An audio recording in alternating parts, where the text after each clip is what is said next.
Hey there, and thanks for joining us for the Canyons Are Calling podcast. I'm Shirley Jocelyn, your host for the show.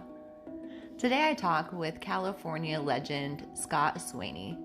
Scott has explored over 200 canyons in Death Valley and is still exploring and opening more canyons to this day. I talked with him in February, and he was spending most of that month exploring more Death Valley canyons and writing up information on Rope Wiki so we can all enjoy those canyons.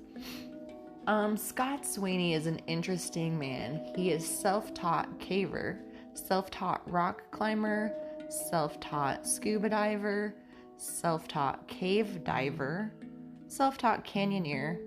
He's been doing canyons longer than I've been alive, which is really, really cool. Scott and I talk about Death Valley canyons, and then we also reminisce about the days we can travel and do international canyons again.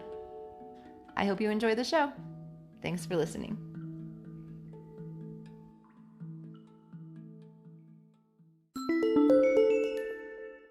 Hey, I'm going to Death Valley in a few weeks, and I wish I could find a silo for my rope. I've checked out a few places, and they're all sold out. Hey, did you hear? Emily just came out with a new Seco rope bag. That'd be perfect for Death Valley. A Seco rope bag? What's that?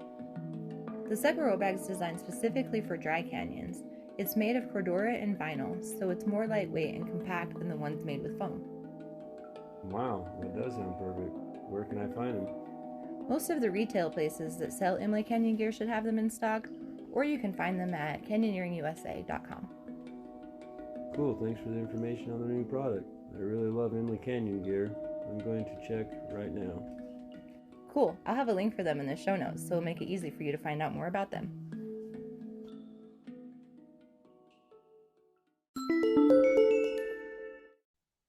Hi, Scott. Girls, how you doing? I am really good. How are you? Oh, doing pretty good. So, Cool. Thank you very much for taking the time to join us today. all right, well, great. Looking forward to talking to you. Did you get to talk to Justin? Yeah. All right, cool. Yeah, I got to hear a little bit about how the movie was filmed and all of those fun first ascents in that in that episode. Yeah, Justin did an amazing job putting all it together. I've been doing this stuff for decades, but finally someone came around and wanted to film some of it and, write about it and so forth. That was great to be able to run into him. Yeah, I thought it was a really, really good documentary. So first of all, Scott, where did you grow up? Well, my father was from Michigan, and that's where I was born, but he married my mother in Texas, but she couldn't handle living in Michigan, so she got him to move down around Memphis, Tennessee. So I grew up until I was about 12 in Memphis, and then I moved to Virginia, and then the New England, up in Massachusetts, and kind of all around the country.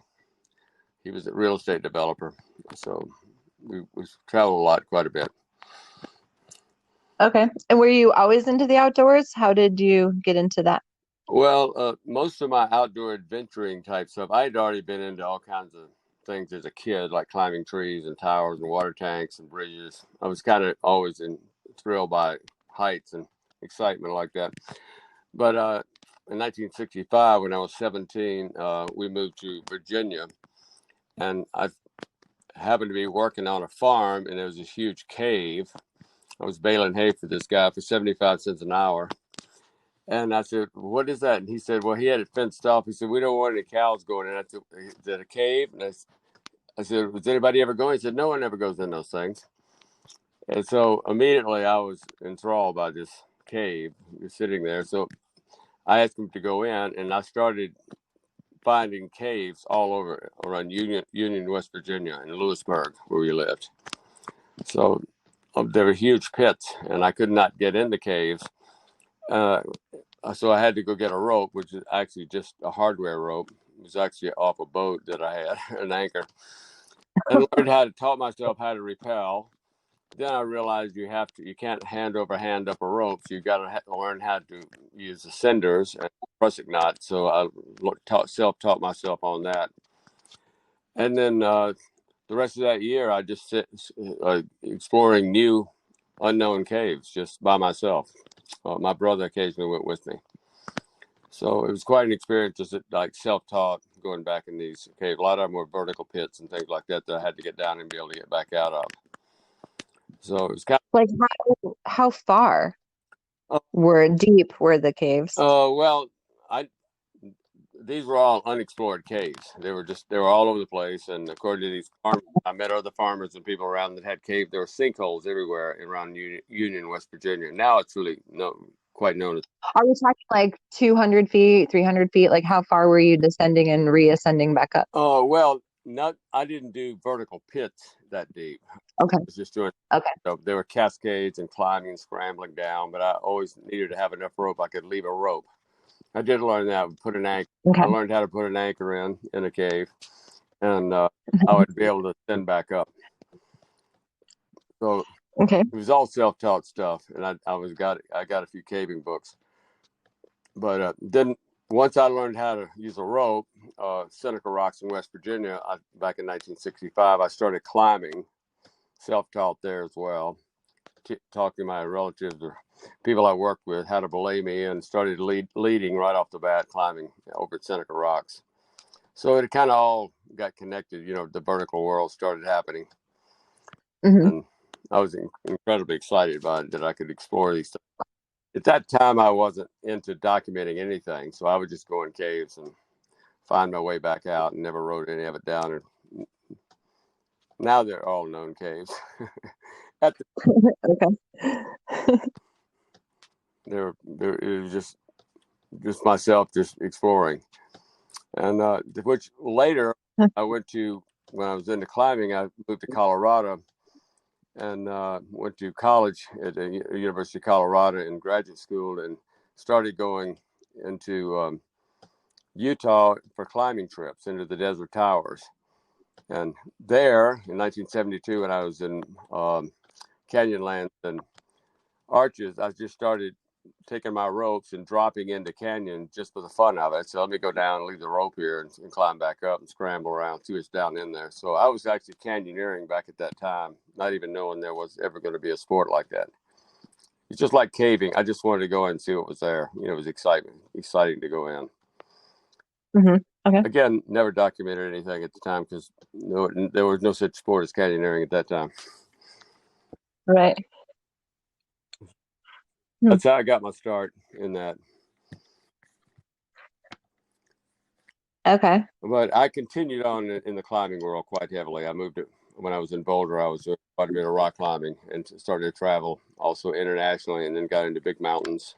Started climbing over the last few decades, around the world, big peaks, 7,000-meter peaks, in Kyrgyzstan, and took a couple of different trips down to South America, like 21,000-foot peaks, and Borneo, climbing highest peak there, Mount Kinabalu, and scattered other places, as well as Canadian Rockies and down through Mexico. So, but then canyoneering started taking hold about 20 years ago. I started really canyoneering more and more. Once I realized there were unexplored canyons. Nobody's been on these things. Right.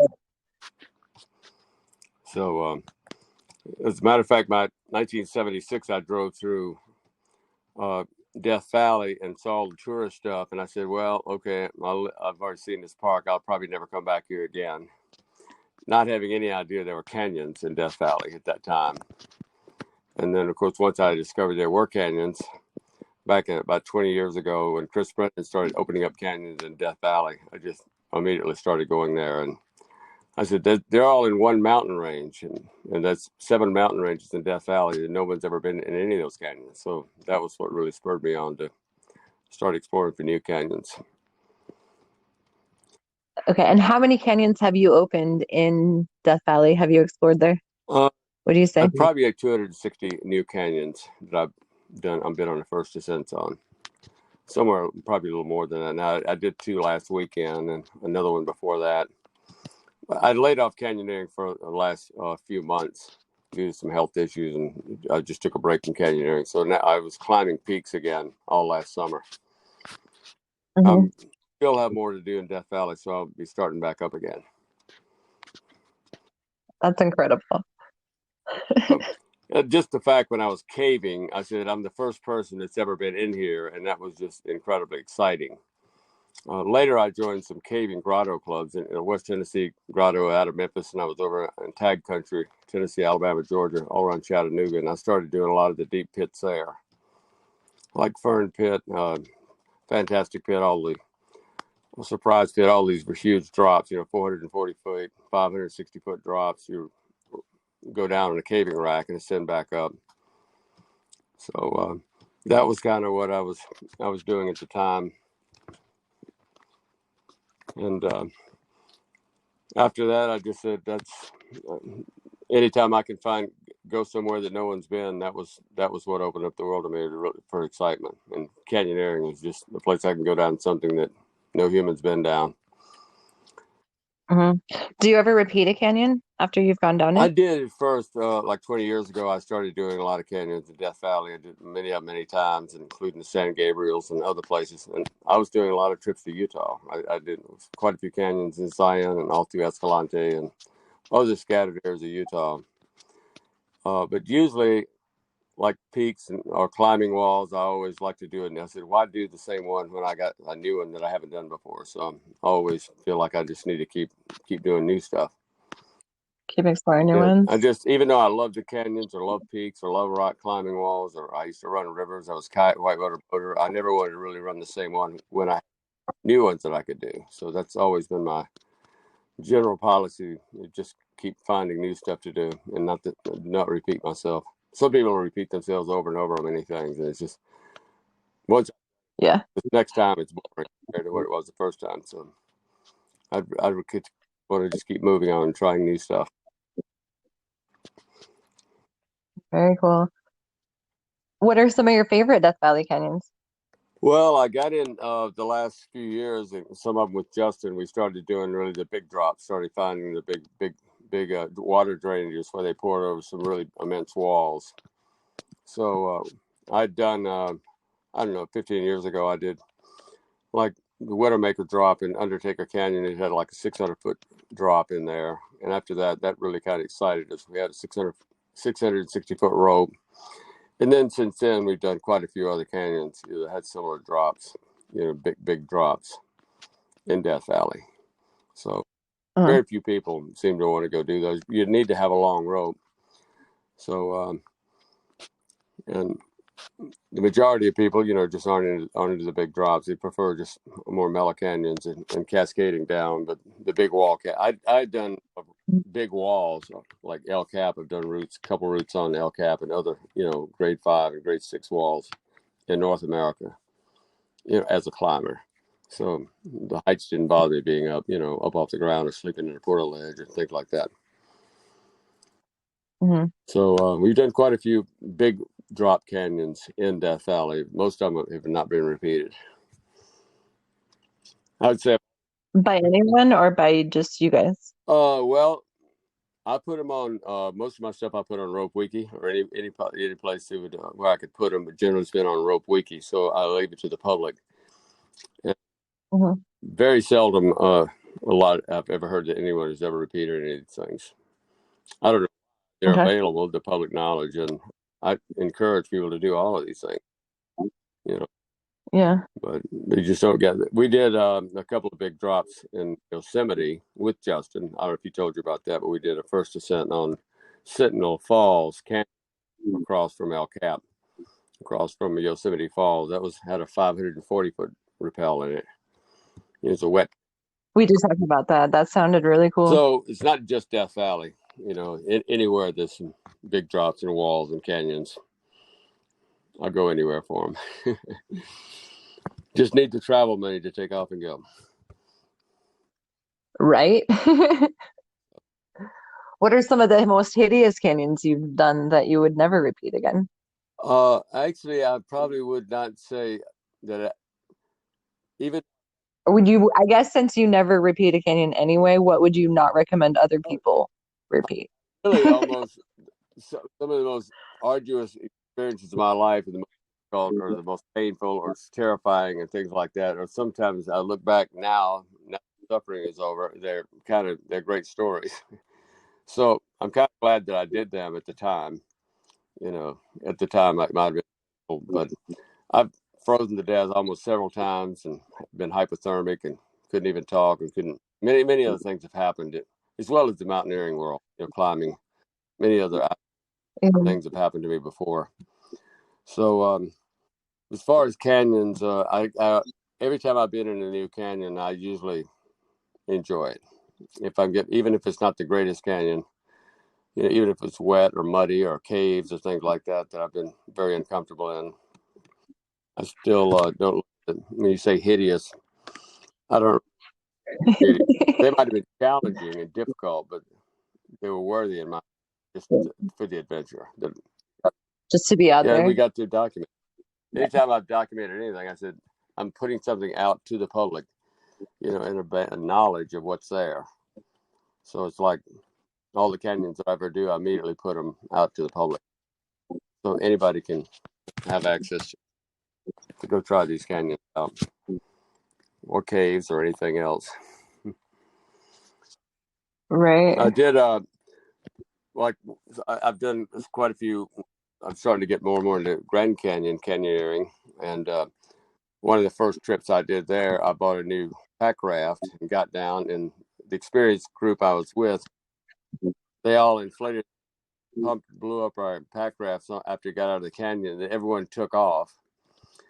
And then I pumped mine up, and it kept sagging, and it was brand new, but I had slept on it the night before. I didn't take a sleeping pad in the canyon. We were spending like 2 nights in the canyon. So I was pad. I guess I popped a hole in it. Didn't have a patch kit, so it was leaking air the entire time. So I'm just going to the bank constantly when it's just I'm sinking in the water, and I run to the bank and blow it up some more. I had nothing to patch it with, and everybody was gone. And this was in the wintertime, and there were no rafters coming down it was outside of the rafting season. So there was nobody. I was just by myself going down the river with the boat that was sinking. That was not exactly fun, but all I had to do is just keep pulling back up, and everybody's waiting on me down there, wonder what happened to me. What took you so long? Because you had to keep stopping and blowing up your raft? Oh my goodness. As I blew it up, the air was just coming right back out again. So I just went as fast as I could just to be able to catch up. We had a long hike out. Everybody wanted to do that day. You carry a repair kit with you now? Oh, I do. That was a cheap pool toy, basically. One of these Explorer 200s you can buy for $20. Oh yeah, it was basically just, and obviously I popped a hole in it. Which I don't even know how the hole got there. All I was doing, I was just laying on it, and so definitely buy good gear before you do stuff like this. Yeah, definitely, for sure. But that's probably, I've had many experiences where many times I'm caught at night in the winter months when it's in Death Valley. We do sometimes 4,000, 5,000, 6,000 vertical foot ascents up an unknown ridge and drop into a canyon, sometimes 25 to 30 rappels. And many times we get caught in the dark. So now we've got to descend the canyons, unknown first descent. And some of these canyons have like 260-foot drops. You just come to this huge pit in the dark, and you can't see the bottom. You throw a rock, and you throw your rope, and then hope you've got ropes long enough to reach the bottom. And so these are exciting. And sometimes we have to just spend the night. We just stop.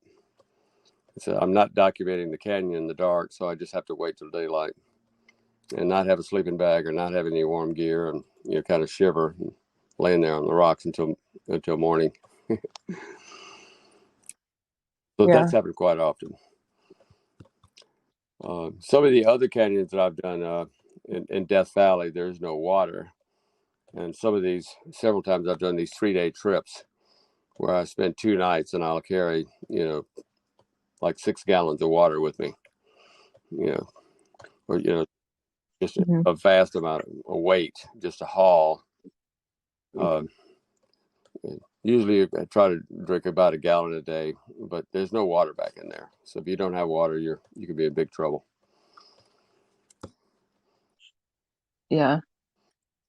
Okay, because a lot of the approaches are like 5 to 10 miles in just to get to the canyon, right? Yeah, so on a day like that, a trip like that, these are very remote parts of Death Valley that never get any traffic. very few people go back in there. So these are like sometimes 25, 30-mile type trips, all unknown as far as, there's no trails. There's nobody goes back. No knowledge of what is there, especially unknown canyons. And I'll try to get like maybe 3 canyons in on a trip like that. Carrying all the water and all the gear and baby gear and food. Those are hard trips.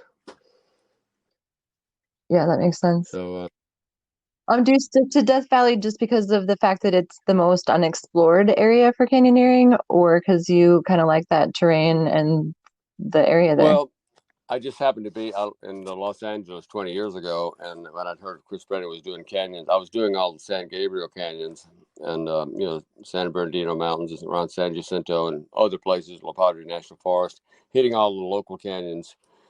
And then when I found out he was doing canyons in Death Valley, I just fell in love with the place. These amazing canyons. When Death Valley, you could do them in the winter, even though I've done a lot of first descents in the Sierras and other places in these local mountains, a lot of them wet canyons. In the winter, Death Valley is the best place to be in the winter months. Most people stay out of wet canyons like in the Sierras and places like that, with snow in there. Even though we've done canyons in the high country of the 7 mountain ranges, some of the canyons go up to 8,000 feet, and sometimes they are full of snow. We've gone through the canyons at the first descent, the foot of snow on the ground, trying to find anchors, natural anchors. One thing about Wow. Death Valley is they don't allow bolting or pitons. So since I've been there for 20 years, we just use natural anchors. It's whatever you can find in the canyon. You make an anchor out, usually a rock pile. Or with webbing or rings, you can make a rock chalk or a knot block, put those in. What I've been doing lately, which I've never seen before anyone really doing much of, is I've been using the fiddlesticks on rock piles. And I saw a picture of I that put today. quite a bit in the last 3 years. I've been putting just rocks in, and I will put a rope around a pull rock that's elevated off the ground and put the fiddlestick in front and just drop the rope off the rock pile. So that way we did 6,000 foot Typhon Fork last year in Death Valley off Dante's View, and went all the way down 27 rappels and didn't put a single piece of webbing or wrapping anywhere the entire canyon. Everything, Wow, ghosted. that's But I impressive. do leave a rock pile. There is a rock pile, so it's not, you can say pristine canyon. There's no man-made material in there, but people can see someone's been there with the rock pile sitting there. It's very cheap. Would sand traps work in that area, or is there no sand? It's just You rocks. can I have used sand traps in gravel, but there's very little sand. But many times the floor of the canyon does have gravel sometimes that you can just put gravel on top of a sand trap. Some of my Utah canyons, like Headless End Canyon, where you just use sand traps or pot shots all the way down, you don't really put anything in. Yeah, because a lot of those near canal. That's quite interesting to me, is just the fact that you can ghost a canyon and not get down a canyon and leave nothing. That's probably the way that I'll be going in the future. And I recommend, just like these releasable, retrievable rock pile anchors that I've yet to see anybody put one in, but to me, that's the way to go, because all the Death Valley webbing is rotten after, a year or two. It's so brittle, you have to replace it. And it's just a big wad of trash that you got to haul out and put all new webbing in. But with the rock pile anchor, the way I build the rock pile is just anyone who comes there, if they don't want a fiddlestick off there, they can just put webbing around the rock without having to disassemble the rock pile. It's just a rock brace there. Webbing could go there with a ring on it if people want to just put, and they don't have to take the rock pile apart. Every time so for a rock pile, they take the whole rock pile apart to find out is the webbing any good, and put new webbing on the bottom rock and rebuild it. But the way I'm doing these rock piles now, they never have to be rebuilt. And if it's not in a water course, it'll probably be there, 100 years from now, the rock pile will still be there. Yeah, it sounds more efficient too, and I like not leaving trash in the canyons. I was spending amount of money on webbing and rings over the last 20 years. And like the canyon we did in Typhon and several other new canyons, including First Ascents, I've done and not put a nickel in the canyon. I've been able to retrieve all my ropes with no webbing or rings. No human material was left behind. Very cheap. Nice. And it leaves on. Yeah, that's nice. So that is one of my kind of things that I'm really working on right now, is trying to do as many of those type of canyon drops as I can. So hopefully that'll take off one day. Yeah, I have a group of friends here in Kanab that we one guy especially just trying to go through a bunch of canyons in one certain area and ghosting all of them. And it's really, really cool to see. Because then, I mean, you go there as like the, 10th group that's gone through, and it still looks like nobody's gone through, which is kind of nice. I mean, you know that he's gone through because he's leading you, but, there's not a whole bunch of rock grooves or rope grooves bolts in the almost in no. the I've seen all the stuff. rock grooves out in Utah, going through Emily, and where people pull down the ropes and just cut through that sandstone. But I would say of the canyons I've done, it's well over 100 canyons that I'm done out here that I'm sure have not had a second descent yet. So they're very infrequently done, especially the remote long canyons. Everybody wants to go do the shuttle runs. They want to have a car at the bottom and the top, and walk minutes, and they don't want to have to. Yeah. If you say I'm going to go out and do a 5,000 or 6,000 vertical foot ascent, 20 miles, and goes down some unknown canyon with 20 rappels or 30 rappels, I carrying 600 don't feet of get many rope. people who want to go. Yeah, I mean, I can honestly say I've never been there because of all of those issues. Like, But I think ascending for me is not my favorite. So that much vertical gain is not they are a lot intriguing. of work. But I come from a mountaineering background, so generally when you're mountaineering, if I go to like Peru and we're climbing, you've got to backpack multiple days and carry 50, 60, 70-pound loads, and all you and not only all the ropes and hardware, but frigid Arctic weather conditions and just things like that. So I'm used to carrying weight uphill as a mountaineer. So many canyoneers don't prefer the nice easy shuttle runs. Even there are like Pine Cove. hardcore It's the canyoneers all over the easy. world that don't like that. They go out, but they're just rare. They're not very frequently. So unfortunately, as older I get, these things will get more and more difficult. All that kind of weight. Yeah. So, but I'm gonna keep trying as long as I can.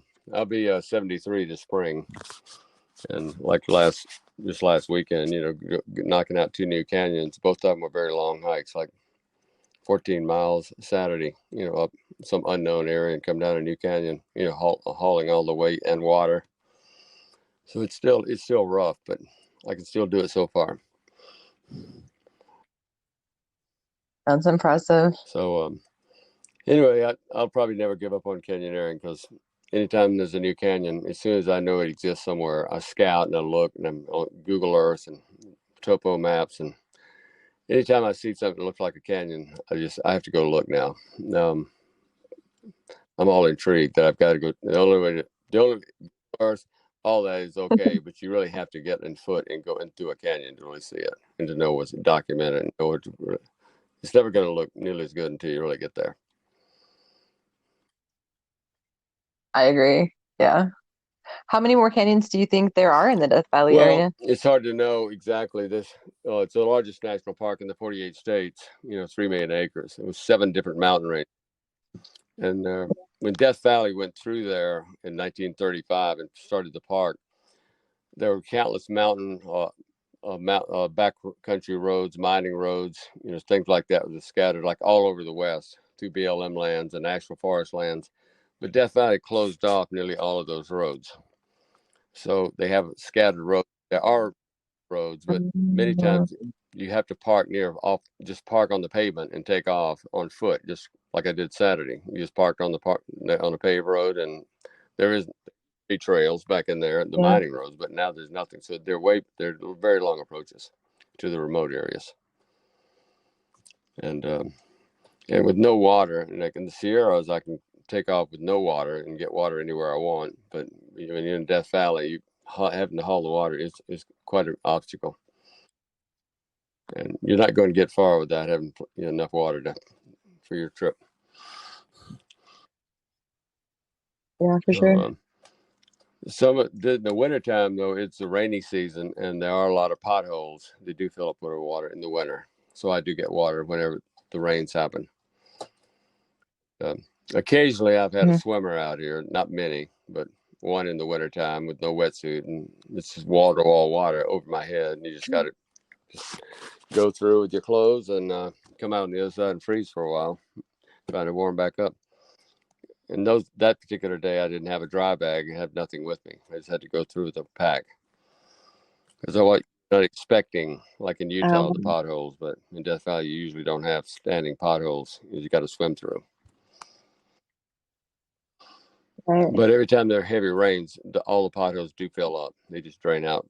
They don't last too long. But if you happen to go through after heavy rain, you will be doing some swimmers. So, but I still want to do a lot of trips in Utah and all over the country, really. So Death Valley just happens to be the destination I've been concentrating on. But a lot of stuff in the Sierras, and I want to start doing a lot more stuff in Grand Canyon. Anywhere there's canyons, for that matter. All over the world, there are canyons everywhere that haven't been done yet. Right. I hope to reach out. I have a couple interests of international canyoneering, Costa Rica, Israel, and Mexico people that want to talk to me. Oh, so that's great. There's unbelievable canyons. I've got a friend of mine, my sister has a house in Costa Rica, and I've done a bunch of trips, and he's been after me to get out there and do canyons with them. So just I know a group of people out there in the Bajos del Toro area. So if you go there, let me know and I can hook you up with them. They're great people. Great canyons. Well, yeah, for sure. I do have a place to stay down there on the beach, my sister's house, but I'll be probably spending canyons if I come down there. Yeah, the canyons we stayed at were nowhere near the beach. They were up in the volcanoes, or the canyons we did. It was a year ago this weekend, this week actually, that we were there. And then when we came home, the whole world shut down because of COVID. So that was pretty pretty exciting. I'm glad we got that trip in. If I had a wish list, it was the international travel. The canyon rendezvous around the world now, they're quite awesome places that are opened up. It's just get out and start traveling. I know COVID's kind of slowed down a lot of this stuff, but hopefully when it slows down, the COVID gets over, I'll be able to start traveling more and start hitting a lot of the canyons around the world. It's just unlimited, never-ending stuff that you can to do out there. But yeah, for sure. What class would you say you like better? Do you like dry canyons or the class B canyons better? I actually love Class C as well. I was a whitewater boater, a kayaker for 30 years. I'd run a lot of Class 5 rivers all over the country. So I don't mind, and I was a big wave surfer, so I don't mind getting in heavy volume, crashing waves. And I was a diver, a deep diver, free diver. So I've been in water. I was cave diving. I started cave diving in 1972.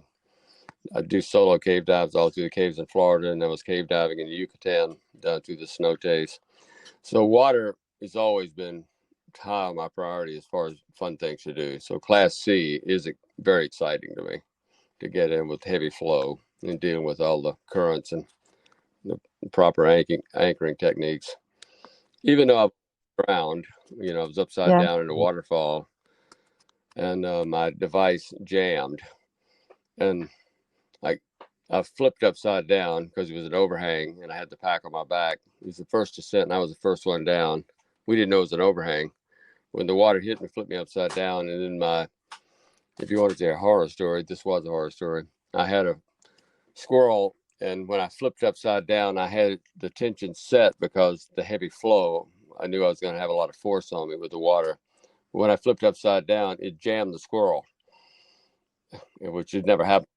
going straight up normal way, but when I'm upside down hanging, I had trying to let up on my brake hand, and I was just stuck there, and I couldn't breathe, I couldn't holler anything, I couldn't feel any. I was just trying to feel my hand up on there in the heavy pounding water until I finally was able to figure out what was holding the device. But that easily could have been, fatality right there. It was just an unknown thing that happened. So I'd say if there was one experience, it was kind of hairy. That was pretty spooky. So Class C, you have to know what you're doing. You can definitely get killed in heavy water. So, but Yeah, I would for still. sure. That's some of the most exciting things is to get in when whitewater rivers. When I was running Class 5 waters, I would be scared to death. Am I going to be alive here in a few minutes trying to go down through this stuff? So, but it's exciting to be. The next weekend you're doing it again. Like, I lived through it. Those I are the gotta good try more. stories when you almost died or froze to death or suffered. The ones that were easy, you don't talk about much later. So I've always been kind of an adventurer, just looking for many different things I still want to do besides canyoneering. It just happens to be one of the exciting thrill type sports that I have been concentrating on a lot. But so many more things to do still in the world. Just need the time.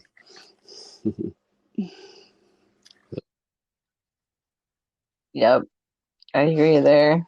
But I'll be back out in Utah probably this spring. So I've got some stuff I'm heading back out, and probably Grand Canyon. That's some of the things that I have coming up. Once Death Valley season starts winding down. So Yeah.